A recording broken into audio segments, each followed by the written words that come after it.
नमस्कार, मेरा नाम है सुमित सिंह मेहता। हाजिर हूं आपके सामने क्लास 12 फिजिक्स से रिलेटेड एक और नया लेक्चर लेके। आज का हमारा है लेक्चर नंबर 15 और आज के इस लेक्चर में हम इलेक्ट्रिक डाइपोल से रिलेटेड इंपॉर्टेंट क्वेश्चन डिस्कस करने को जा रहे हैं। जैसा कि आप सब लोग जानते हैं, अभी तक हमने क्या पढ़ा? अभी तक हमने इलेक्ट्रिक डाइपोल क्या होता है इसके बारे में डिस्कस किया। फिर उसके बाद हमने एक इलेक्ट्रिक डाइपोल से रिलेटेड क्वांटिटी डिफाइन की जिसका नाम क्या था? इलेक्ट्रिक डाइपोल मोमेंट था। उसका हमने इलेक्ट्रिक डायपोल के कारण किस तरह से हम इलेक्ट्रिक फील्ड निकालते हैं ये हमने देखा, और दो स्पेशल डायरेक्शन में हमने इलेक्ट्रिक फील्ड निकाला ड्यू टू डायपोल। और डायरेक्शन कौन कौन सी थी? एक था हमारे पास एक्सियल डायरेक्शन और दूसरा था हमारे पास इक्वेटोरियल डायरेक्शन। और दोनों डायरेक्शन में electric field due to dipole के लिए फॉर्मूला क्या होगा ये भी हमने डिस्कस किया। और उसके बाद हमने क्या किया, एक डायपोल को या इलेक्ट्रिक डायपोल को इलेक्ट्रिक फील्ड में रखा, और जैसे ही हमने उस डायपोल को इलेक्ट्रिक फील्ड में रखा तो हमने पाया कि उस डायपोल में टॉर्क लग रहा है, और उस टॉर्क की वैल्यू क्या होगी, उसका मैथमेटिकल फॉर्मूला क्या होगा, ये हमने क्या किया, डिस्कस किया। और लास्ट में यानी जो कल वाला जो लेक्चर था उस लेक्चर में हमने डिस्कस किया कि जो डायपोल होता है उसका इलेक्ट्रिक फील्ड में पोटेंशियल एनर्जी कितनी होती है जब हम उस डायपोल को इलेक्ट्रिक फील्ड से कुछ एंगल पर रखते हैं। अभी तक हमने जितने भी कॉन्सेप्ट डिस्कस किए डायपोल से रिलेटेड, आज हम क्या करेंगे, उन सारे कॉन्सेप्ट से रिलेटेड क्वेश्चन करेंगे। और इसी टाइप के क्वेश्चन, जैसे 4 क्वेश्चन मैंने यहाँ पर लिखे हैं, इसी टाइप के क्वेश्चन आपको एग्जाम में देखने को मिलेंगे। मैं ये नहीं कह रहा कि सेम यही क्वेश्चन आ जाएंगे, क्योंकि अगर यही क्वेश्चन आ जाएंगे तो फिर पेपर बनाने का फायदा क्या हुआ। तो इसके जैसे क्वेश्चन आ सकते हैं, हम बोलते हैं इस तरह के क्वेश्चन आपको एग्जाम में देखने को मिल सकते हैं। तो फटाफट क्या करते हैं, लेक्चर को शुरू करते हैं। तो क्वेश्चन नंबर 1, एक इजी क्वेश्चन शुरू करते हैं, लेकिन इजी है लेकिन इंपॉर्टेंट है। क्या बोल रहा है question? 2 charges plus minus 10 microcoulomb are placed 5 centimetre apart. Determine the electric field at 15 centimetre from its centre in axial and equatorial direction. तो मेरे पास क्या है, क्वेश्चन नंबर 1 की बात कर रहे हैं। क्वेश्चन नंबर 1, मेरे पास सिंपल एक डायपोल है इस तरह से, और इस डायपोल में एक चार्ज कितना है, माइनस का 10 माइक्रोकूलम, और दूसरा चार्ज कितना है, प्लस का 10 माइक्रोकूलम। ये इसका सेंटर है, और और ये जो डिस्टेंस है इन दोनों के बीच की वो कितनी दे रखी है मेरे पास, 5 मिलीमीटर दे रखी है। This distance is 5 millimetre. और हमें क्या करना है, इससे 15 सेंटीमीटर पर या इसके सेंटर से 15 सेंटीमीटर पर, यानी इस पॉइंट पर इसके एक्सियल डायरेक्शन में, पहले तो कहां निकालना है, इन एक्सियल डायरेक्शन फिर इक्वेटोरियल डायरेक्शन। तो पहले मैं कहां देख रहा हूं, in axial direction, and this distance from here to here, let us say this is R, and this R is equal to कितना है मेरे पास, 15 सेंटीमीटर है। तो बताओ इस P पॉइंट पर इलेक्ट्रिक फील्ड क्या होगा? हमने सिंपल फॉर्मूला पढ़ा है, क्या होता है फॉर्मूला बताओ, अगर आपको याद है, वैसे याद होना चाहिए। तो electric field in axial direction this is equal to 1/4 pi epsilon naught, क्या आता है यहाँ पर, 2p/r क्यूब आता है। ठीक है, ये फॉर्मूला हमने पढ़ा हुआ है। अगर ये फॉर्मूला पढ़ा हुआ है तो पहले मुझे क्या चाहिए, आर चाहिए। आर दे रखा कितना, 15 सेंटीमीटर, इसको मीटर में चेंज कर लेंगे क्योंकि हम ऐसा ही में डील करना पसंद करते हैं। और ये मेरे पास डायपोल मूवमेंट है, जो नहीं दिया है तो कैलकुलेट कर लेंगे। तो सबसे पहले क्या कैलकुलेट करेंगे, पी। बताओ पी इक्वल टू कितना होता है मेरे पास, क्यू इंटू 2l होता है। अब ध्यान देना बात को, ये जो 2l डिस्टेंस थी ना वो यहां से यहां तक थी, तो 2l की वैल्यू कितनी दे रखी है मेरे को, 5 मिलीमीटर दे रखी है। तो 2l इक्वल टू कितना है मेरे पास, 5 मिलीमीटर। तो यहाँ पर dipole movement P equal to कितना आ गया, Q की वैल्यू कितनी है, यानी 10 माइक्रोकूलम, यानी मैग्नीट्यूड लेंगे इसका, हम साइन नहीं लेंगे, तो क्या आ जाएगा, 10 माइक्रोकूलम। माइक्रो का मतलब कितना होता है, 10 की पावर -6 कूलम हो जाएगा ये, और इंटू 2l, 2l यानी 5 मिलीमीटर, इसको मीटर में चेंज करूंगा तो कितना आ जाएगा ये, 5 into 10 to the power -3 metre आ जाएगा। ठीक है, तो इसी को सॉल्व कर दो, कितना आ जाएगा ये, सॉल्व करने के बाद ये इसके साथ मल्टीप्लाई होगा, कितना आ गया 50, और into 10 to the power -6 into 10 to the power -3 हो जाएगा, and this will be equal to कितना आ जाएगा ये, 50 इंटू, देखो हमने पढ़ा था अगर बेस सेम है तो पावर ऐड हो जाती है। तो -6 प्लस -3 कितना आ जाएगा ये, 10 की पावर माइनस का 6 के बाद 7 8 9, तो कितना आ गया -9। तो ये क्या निकला मेरे पास, इतना कूलम मीटर। इसकी यूनिट क्या होती है, डायपोल मोमेंट की, कूलम मीटर। तो 50 into 10 to the power -9 coulomb metre, ये क्या निकल के आया इसका डाइपोल मूवमेंट निकल के आया। अब एक काम करो, ये वैल्यू उठाकर इधर पुट कर दो, आर की वैल्यू 15 सेंटीमीटर लिखी है और इसकी वैल्यू सबको पता होती है, कितनी होती है बताओ इस चीज की value 9 into 10 to the power 9। Okay, तो E इक्वल टू कितना आ जाएगा यहाँ से in axial direction, this is 9 into 10 to the power 9 into कितना आ गया 2 इंटू पी की वैल्यू कितनी है मेरे पास 50 into 10 to the power minus का 9 और अपॉन में कितना आ जाएगा आर क्यूब। आर का मतलब कितना आ जाएगा 15 सेंटीमीटर, मीटर में चेंज करोगे तो कितना आ जाएगा 10 टू दी पावर -2 से मल्टीप्लाई करना पड़ेगा और इसकी पावर कितना है ये 3 है। ठीक है, तो इसको क्या करेंगे अब हम आगे सॉल्व करेंगे तो कितना आ जाएगा देखो ये 9 इंटू 2 इंटू 50। तो जितने मेरे पास नंबर हैं उन सबको एक साथ लिख दिया और जो पावर वाली चीज़ें हैं उनको एक साथ लिख दो। देखो एक चीज़ यहाँ पर शायद मेरे ख्याल से कट जा रही है, ये 10 टू दी पावर कितना आया -9 आया और ये कितना है 10 टू दी पावर 9 है, तो इससे ये तो पहले उड़ गया। ठीक है, तो बचा क्या मेरे पास, अब नीचे वाला बचा फिर, तो नीचे कितना है मेरे पास देखो 15 का स्क्वायर कितना होता है, 15 का क्यूब का मतलब कितना हुआ 15 इंटू 15 इंटू 15 हुआ और इंटू कितना आ जाएगा 10 टू दी पावर -6 आ जाएगा। ठीक, देखो 15 इंटू 15 कितना होता है 225 होता है, इसको तो ऐसे रहने दो, इसको काट दो 5 से, तो 10 पंचे 50 और ये 3 बार कैंसिल हो गया, 3 पंचे 15 और ये 3 3 बाई 9 होता है, 3 3 9। तो यहाँ से E in axial direction will be equal to कितना आ जाएगा ये 3 इंटू 2 इंटू 10 डिवाइडेड बाई ये कितना आ गया 2 2 5 और इंटू 10 टू दी पावर -6। तो -6 अगर ऊपर आएगा तो कितना आ जाएगा 10 टू दी पावर +6 हो जाएगा। अब इसे क्या करेंगे हम सॉल्व करेंगे तो कितना आ जाएगा ये 3 दूना 6 इंटू 10 कितना आ गया 60 आ गया ऊपर, 3 इंटू 2 इंटू 10 60 और नीचे कितना आ गया ये 2 2 5 और इंटू 10 टू दी पावर 6। अब हमें क्या करना है 2 2 5 से 60 को डिवाइड करना है, 2 2 5 डिवाइडेड बाई 60 तो पॉइंट लगाना पड़ेगा 0 और 3 दूना 6 होता है तो कितने में जाएगा 5 बार, सॉरी 3 दूना 6 तो 1 बार, 3 दूना 6 तो 2 बार जाएगा ना, 2 बार तो कितना आएगा 5 दूना 10 के 0 हंस लगो 1 2 दूना 4 और 1 5 और 2 दूना 4, ऐसा कुछ आया यहाँ पर, सही कर रहा हूँ मैं, 2 दूना 4 10 सही है, तो 0 10 में से 5 गया 5 और यहाँ 5 में से 1 गया, 5 में से 4 गया 1 पॉइंट है तो 0 आ जाएगा इधर पर। अब कितने में जाएगा 6 दूना 12 5 6 दूना 12 6 बार, 7 दूना 14 होता है तो यहाँ से आएगा 15 हो जाएगा, कितने बार जाएगा 6 बार 6 बार, यानी कितना आ जाएगा 0.26। तो यहाँ लिखूँ मैं, तो on solving it we get 0.26 into 10 to the power 6 और इतना क्या आ जाएगा न्यूटन पर कूलम। थोड़ा सॉल्व करेंगे तो एक पॉइंट इधर किसका होगा तो पावर एक क्या हो जाएगी कम हो जाएगी, तो यहाँ से इलेक्ट्रिक फील्ड एक्सियल डायरेक्शन कितना आ गया ये 2.6 into 10 to the power 6 newton, sorry 10 to the power कितना आ जाएगा 5 आ जाएगा न्यूटन पर कूलम। तो this is our answer, this is electric field due to this dipole in axial direction.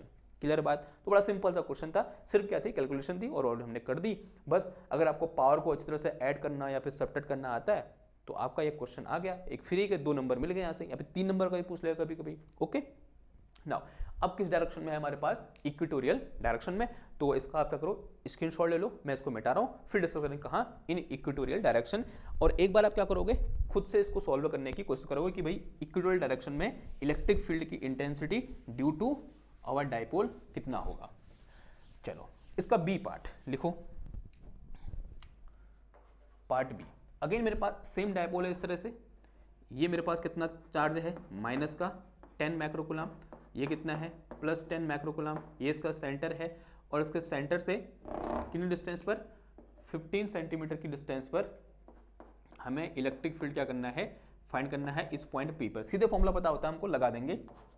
तो electric field in equatorial direction कितना होता है 1/4 पाई एप्सिलॉन नॉट और ये कितना आ जाएगा यहाँ पर P/r3, ये फॉर्मूला होता है। अगेन P अभी हमने निकाल रखा था, दोबारा निकाल देंगे तो मैं भूल गया क्योंकि Q इंटू 2L कितना होता है 2L है, Q की वैल्यू कितनी है 10 माइक्रोकूलम यानी 10 इंटू 10 टू द पावर -6 और इंटू ये कितना है कितना था 5 मिलीमीटर, तो कितना आ जाएगा ये 5 into 10 to the power -3। Okay तो कितना आ गया 50 इंटू 10⁻⁻⁹ इतना कूलाम मीटर। तो electric field E will be equal to, क्या होता है फॉर्मूला, ये इसकी वैल्यू कितनी होती है यहाँ से यहाँ तक 9 इंटू 10⁻⁹ इंटू पी की वैल्यू कितनी है, ये निकाल रखी है मैंने, कितनी है देखो 550 into 10⁻⁹ upon R cube, R यानी कितना आ जाएगा ये 15 इंटू 10⁻⁻2 इस पूरे का होल स्क्वायर। ठीक है, अगेन इससे क्या हो जाएगा मेरा कैंसिल हो जाएगा, तो कितना आ गया ये 9 इंटू 50 और डिवाइडेड बाई, देखो स्क्वायर नहीं है क्यूब है, ठीक, ये मेरे पास कितना आ गया 15 इंटू 15 इंटू 15 और मल्टीप्लाई में कितना आ गया 10⁻⁻6 आ गया। तो this is equal to, again यहाँ पर कुछ चीज़ें कैंसिल होंगी, देखो ये 5 से कैंसिल हो गया, 10×5 50 और 3×5 15 और 3 से कितना कैंसिल हो गया, 3×3 9, तो ऊपर कितना आ गया 30 आ गया और नीचे कितना आ गया डिवाइडेड बाई 225 225 बिकॉज 15 का स्क्वायर कितना होता है 225 इंटू कितना आ गया 10⁻6, ये ऊपर गया तो पावर क्या हो जाएगी, मतलब उसका साइन चेंज हो जाएगा, यहाँ नेगेटिव था ऊपर जाएगा हो जाएगा पॉजिटिव हो जाएगा। अब इसे क्या करो कैलकुलेट, तो सिंपल क्या करना हमको 225 डिवाइडेड बाई 30 कर देना है, तो पॉइंट लगा दो इधर पे, तो यहाँ 0 आ जाएगा, एक बार चले जाएगा तो कितना आ जाएगा ये 225, 10 में से 5 का कितना बचा 5, यहाँ 9, 9 में से 2 का कितना आया 7 आया, 75 आ गया और यहाँ 2 आ जाएगा, फिर 3 दूना 6 3 से जाएगा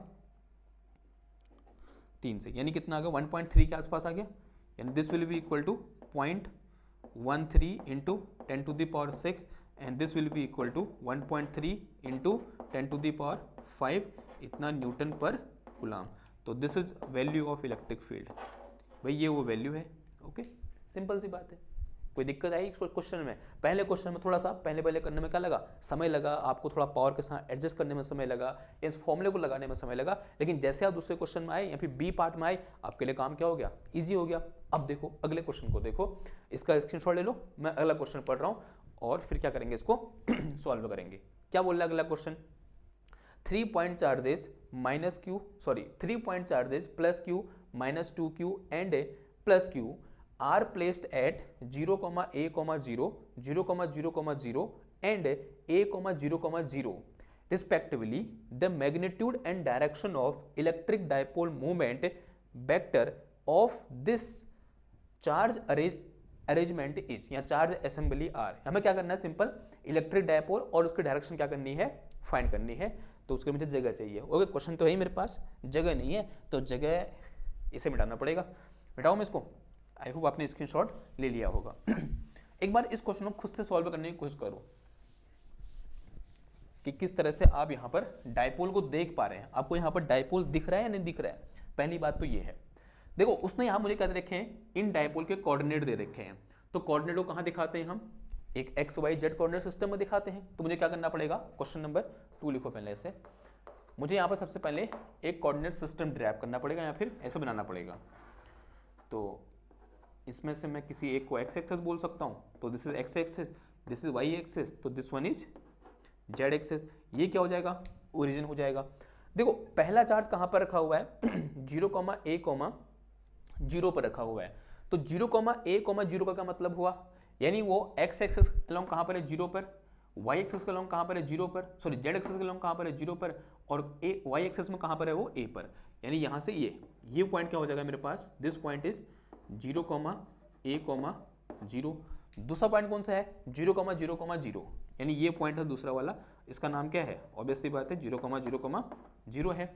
और तीसरा पॉइंट कौन सा है a,0,0, यानी एक्स एक्सिस में कितना है a है और y और z में कितना है 0 है, तो दिस इज a,0,0। ठीक, ओके। यहाँ कितना चार्ज रिस्पेक्टिवली बोला है, तो इसके रिस्पेक्ट में ये, इसके रिस्पेक्ट में ये, इसके रिस्पेक्ट में ये, तो यहाँ कितना आ जाएगा देखो प्लस q चार्ज आ जाएगा। इसके 0,0 पर कितना है -2q चार्ज है, कितना है यहाँ पर -2q, और यहाँ पर कितना है a,0,0 पर प्लस q है। ठीक, ये बात समझ में आई। अब यहाँ पर आपको लग रहा होगा कि डायपोल कहाँ है, देखो ये प्लस q चार्ज है, ये -2q है, ये प्लस q है, ये -2q है।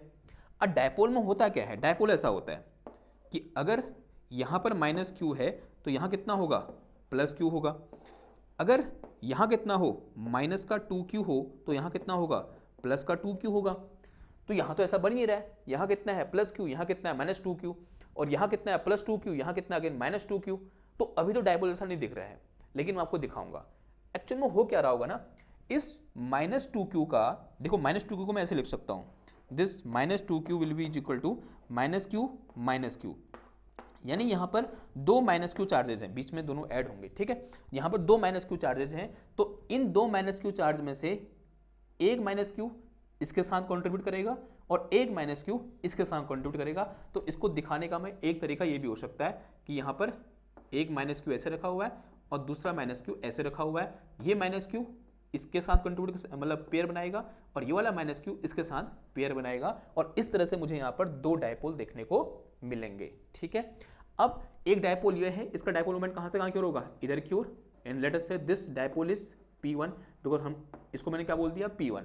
अब ऐसे ही क्यों बोला मैंने, because we know direction of dipole moment is from negative charge to positive charge. Similarly ये डायपोल मोमेंट कैसे हो जाएगा, ऐसे हो जाएगा, late us say this dipole moment is P2, इसकी वैल्यू कितनी है P2 है। और हम सब जानते हैं since we know P equal to कितना होता है मेरे पास, Q इंटू 2L होता है। 2L क्या है, डिस्टेंस बिटवीन द चार्जेज है, ठीक। अब देखो अगर मैं P1 निकालूंगा यहाँ से, तो P1 will be equal to कितना आ जाएगा Q, देखो मैग्नीट्यूड कितना चार्ज का Q है, L कितना है, यानी ये डिस्टेंस किसके बराबर है, A के बराबर है, तो Q इंटू A आ जाएगा। So it is some question number 1। ऐसे क्या निकाल दूंगा, P2 निकाल दूंगा, तो P2 will be equal to कितना आ जाएगा, देखो अगेन दोनों में चार्ज का मैग्नीट्यूड कितना है, Q है, और A यानी डिस्टेंस यहाँ से यहाँ तक कितनी है, A के बराबर है, तो कितना आ जाएगा Q into A। So it is some question number 2। अब ध्यान देना कि जो डायपोल मूवमेंट होती है वो वेक्टर क्वांटिटी होती है। अगर ये वेक्टर क्वांटिटी है तो यहाँ पर P1 और P2 का जो एडिशन होगा या जो नेट डायपोल मूवमेंट होगा इस पूरे सिस्टम का, वो किसके बराबर होगा, P1 प्लस P2 के बराबर होगा। और जब मैं P1 प्लस P2 कह रहा हूं तो यहाँ पर कौन सा एडिशन है, वेक्टर एडिशन है। और वेक्टर एडिशन के लिए हम किसका यूज करेंगे, पैरेललोग्राम लॉ का यूज करेंगे। तो सबसे पहले क्या करूंगा, यहाँ पर मैं एक पैरेललोग्राम बनाऊंगा, ऐसा बना दिया पैरेललोग्राम, और इस डायगोनल को ऐसे मिला दूंगा, ये क्या हो जाएगा मेरे पास P1 प्लस P2 हो जाएगा। This will B P1 vector plus P2 vector, और ये जो एंगल हो जाएगी क्या हो जाएगा, इसका डायरेक्शन हो जाएगा, ठीक है। ये बात समझ में आ रही है आपको। कैसे निकालेंगे इसको, देखो फॉर्मूला होता है हमारे पास P1 प्लस P2 का मैग्नीट्यूड, P1 प्लस P2 का मैग्नीट्यूड क्या होगा फॉर्मूला, अगेन पैरेललोग्राम लॉ लगा देंगे। This will be equal to P1 square plus P2 square plus कितना आ जाएगा 2P1 P2 कॉस, एंगल कितना है दोनों के बीच का, देखो हमने पढ़ा है कि x एक्सिस और y एक्सिस के बीच का एंगल कितना होता है 90 डिग्री, तो कॉस 90 डिग्री, और कॉस 90 कितना होता है 0 होता है, तो ये पूरा टर्म कितना हो जाएगा 0 हो जाएगा। बचाएगा कौन सा मेरे पास, ये वाला। तो यहाँ से मेरे पास इन दोनों का मैग्नीट्यूड कितना आ गया, under root of this is P1 square और प्लस कितना आ जाएगा ये P2 का स्क्वायर, ये P1 है ये P2 है, दोनों उठा के रख दो, तो कितना आ गया ये अंडर रूट ऑफ P1 यानी QA का whole square plus this is QA का होल स्क्वायर। देखो ये QA दोनों में कॉमन है, अंदर कितना आ गया ये QA का होल स्क्वायर, बाहर आ गया, अंदर कितना बच गया 1 प्लस 1 बच गया। देखो QA का होल स्क्वायर है, रूट से बाहर आ जाएगा, कितना बचेगा QA बचेगा, और अंडर रूट कितना आ जाएगा 1 प्लस 1 2, यानी कितना आ जाएगा रूट 2 आ जाएगा। This is magnitude of net dipole moment of this assembly, let us say this dipole moment is P, इसको मैंने क्या बोल दिया P बोल दिया। तो P इक्वल टू कितना निकल गया यहाँ से QA इंटू रूट 2 निकल के आ गया। ये तो सिर्फ क्या निकला, मैग्नीट्यूड निकला। हमें क्या चाहिए, डायरेक्शन भी चाहिए भाई। तो डायरेक्शन कैसे निकालेंगे, ये एंगल निकाल दो फ्रॉम एक्स एक्सिस, यही क्या हो जाएगा, डायरेक्शन हो जाएगी। अब ये एंगल निकालने के लिए मुझे क्या लगाना पड़ेगा यहाँ पर tan थीटा, तो इस ट्रायंगल में क्या लगा दो tan थीटा निकाल दो। तो tan थीटा इक्वल टू क्या होता है, लंब बट्टे आधार यानी परपेंडिकुलर अपॉन बेस। परपेंडिकुलर कितना है, यहाँ से यहाँ तक कितना है, इसकी वैल्यू P1 है, और बेस कितना है मेरा भाई P2 है, ठीक है। तो यहाँ से मेरे पास tan थीटा P1 की वैल्यू कितनी है QA के बराबर है, और P2 की वैल्यू भी कितनी है QA के बराबर है। QA से QA गया, कितना बचा यहाँ 1 बच गया। तो यहाँ से मेरे पास tan थीटा इक्वल टू कितना है 1 आया, तो थीटा इक्वल टू कितना आ गया है tan इनवर्स 1 आ गया। और tan इनवर्स 1 की वैल्यू कितनी होती है 45 होती है, यहाँ इसको मैं ऐसे लिख सकता हूँ tan इनवर्स, और tan 1 कहाँ पर होता है 45 पर होता है।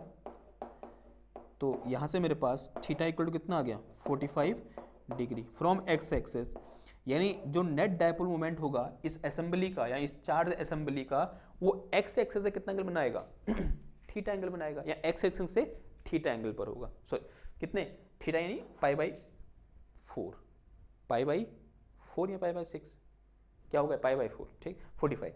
ओके, तो this is our answer. Okay, आगे बढ़े। क्वेश्चन नंबर कौन सा था ये, अभी 2 ही पहुंचे हम। अच्छा, पहले वाले में 2 थे ना। चलो अब बारी किसकी है, क्वेश्चन नंबर 3 की बारी है। पढ़ो एक बार क्वेश्चन नंबर 3, फिर शुरू करते हैं। समझ में आ रहा है?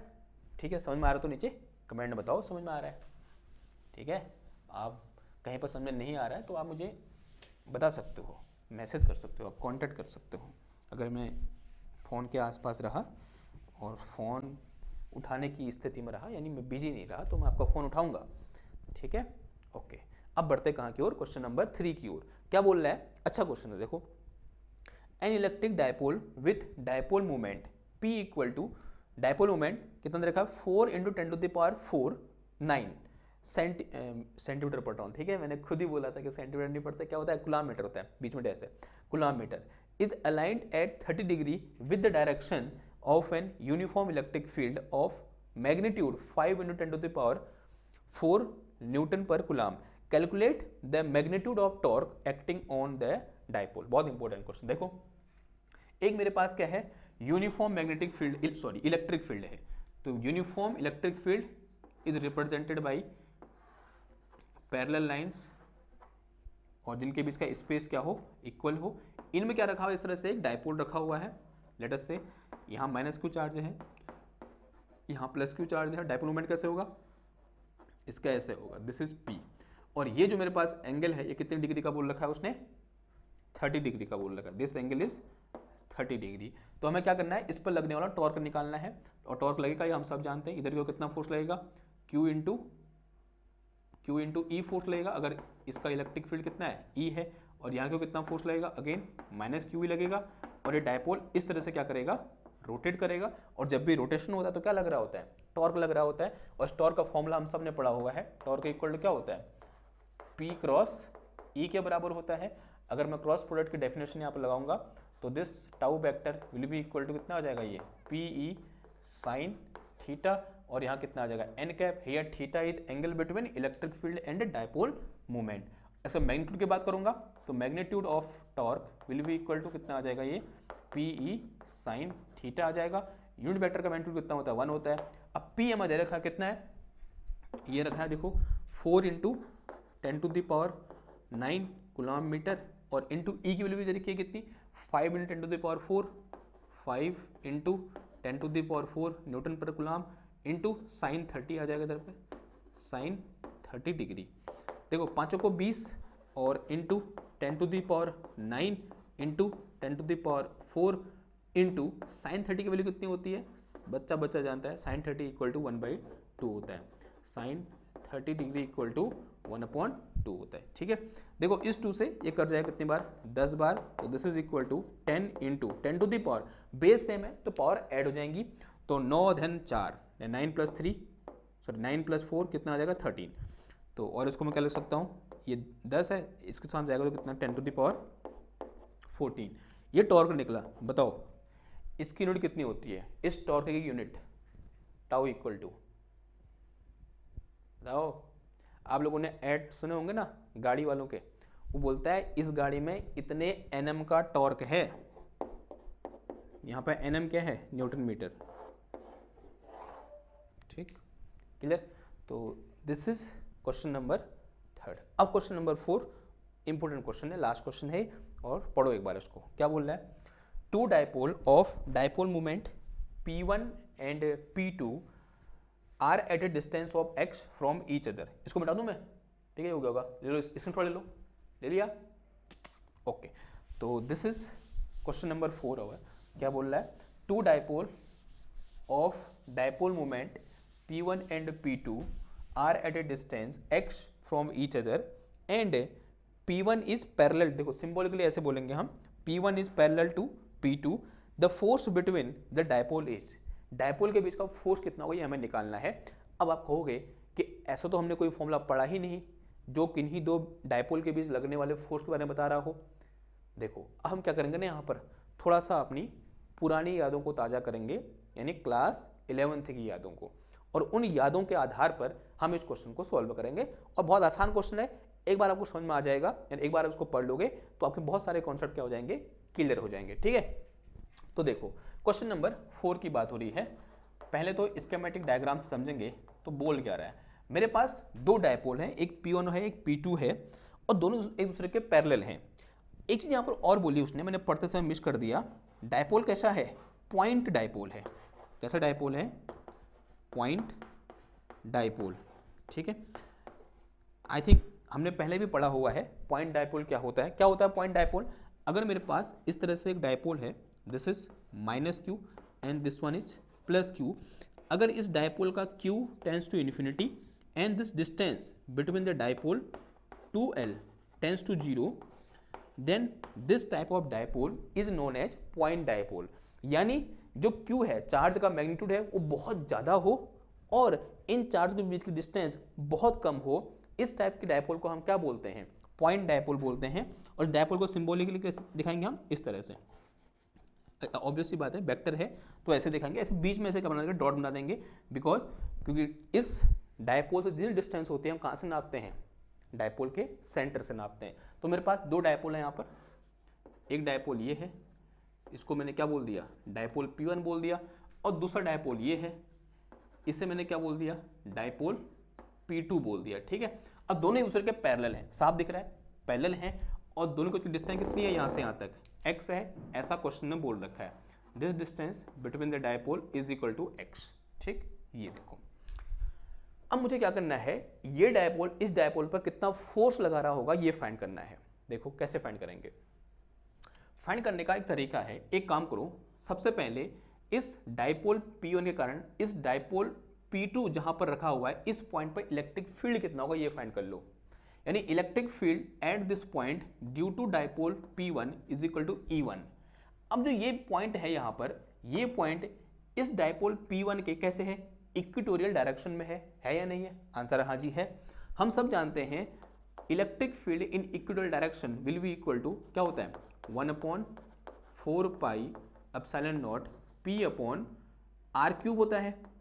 अब इस केस के लिए P की जो कितना है, P1 है, E की जो कितना है, E1 है, और R की जो कितना है, X है। तो यहाँ से मेरे पास E1 will be equal to कितना आ जाएगा, ये 1/4 pi epsilon not P1 upon कितना आ जाएगा, x³ आ जाएगा। और हम सब जानते हैं कि अगर ये वेक्टर फॉर्म में लिखूंगा तो यहाँ क्या आता है, नेगेटिव साइन। यानी यहाँ पर जो इलेक्ट्रिक फील्ड होगा वो किस डायरेक्शन में होगा, इस direction. This is E1 electric field due to P1 at the point of P2 will be in this direction. यानी जो P2 है वो E1 के एंटी पैरेलल है, यानी इन दोनों का एंगल कितना है, थीटा इक्वल टू 180 डिग्री है। ओके, ये बात समझ में आया थोड़ा बहुत? ओके, अगर ये बात समझ में आ गई, एक काम करो फिर यहाँ पर अब मैं इसको ऐसा एज्यूम कर सकता हूँ कि जो P2 है वो इस E1 इलेक्ट्रिक फील्ड में रखा हुआ है, और किस एंगल पर रखा हुआ है, 180 एंगल पर रखा हुआ है। And due to orientation of this P2 dipole in electric field in electric field E1, this dipole P2 have some potential energy। ये कल ही पढ़ा है हमने कि जब भी हम किसी डायपोल को किसी इलेक्ट्रिक फील्ड में किसी एंगल पर रखते हैं, तब उसके ओरिएंटेशन की वजह से या फिर उस डायपोल की पोजीशन की वजह से with respect to electric field उसके पास कुछ पोटेंशियल एनर्जी होती है, and that potential energy is known as potential energy of dipole या electric potential energy of dipole. ये हमने कल ही पढ़ रखा है। अब यहाँ पर डायपोल P2 ऐसे है, E1 जिस इलेक्ट्रिक फील्ड में रखा हुआ है ऐसे है, एंगल कितना है, 180 है, तो potential energy U will be equal to, formula क्या पड़ा है, P डॉट E पढ़ रखा है।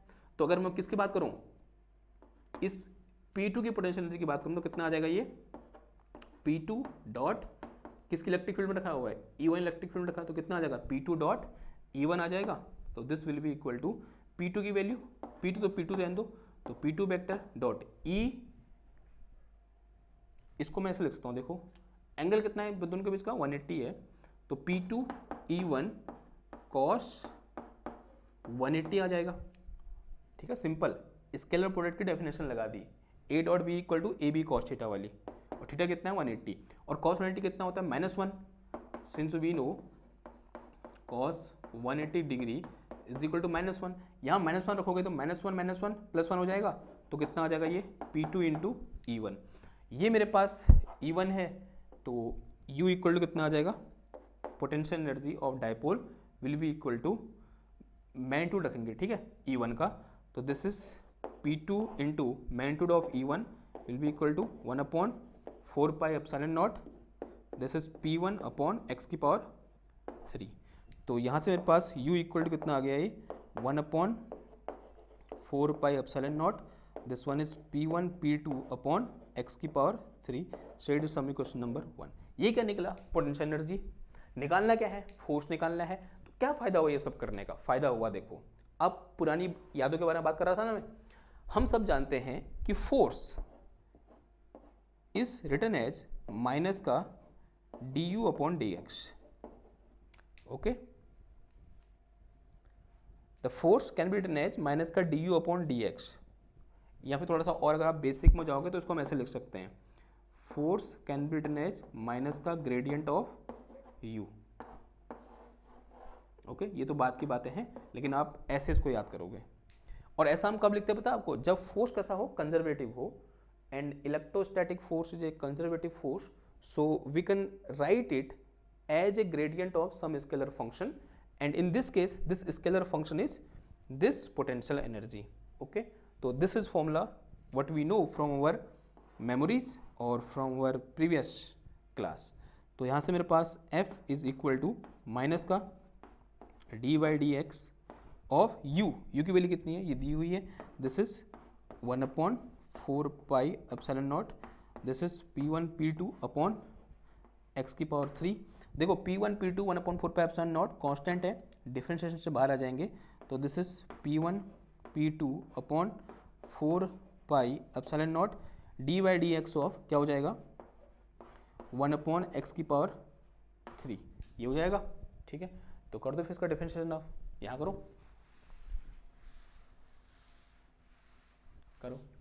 क्या आ जाएगा, force F will be equal to, this is minus का P1 P2 upon this one is 4 pi epsilon naught, और कितना आ गया यहाँ पर d/dx ऑफ, इसी में लिखता हूँ x की पावर -3 लिख सकता हूँ। देखो फॉर्मूला हमारे पास होता है क्या, d/dx ऑफ x की power n is equal to n into X की पावर n-1, और यहाँ n की जो कितना है -3 है, तो फटाफट सॉल्व कर दो, तो कितना आ जाएगा ये माइनस का P1 P2 upon 4 pi epsilon nought, इसका differentiation with respect to x, n की जो कितना है -3, तो -3 आ जाएगा, फिर x आएगा, फिर -3 -1, ठीक है। तो this will be equal to minus P1 P2 upon 4 pi epsilon naught, and this one is -3, और x की पावर कितना आ गया, ये -4 आ गया। देखो -3 माइनस कैंसिल हो जाएगा, तो अब थोड़ा सा रीअरेंज कर दो इसको, वही आंसर हो जाएगा।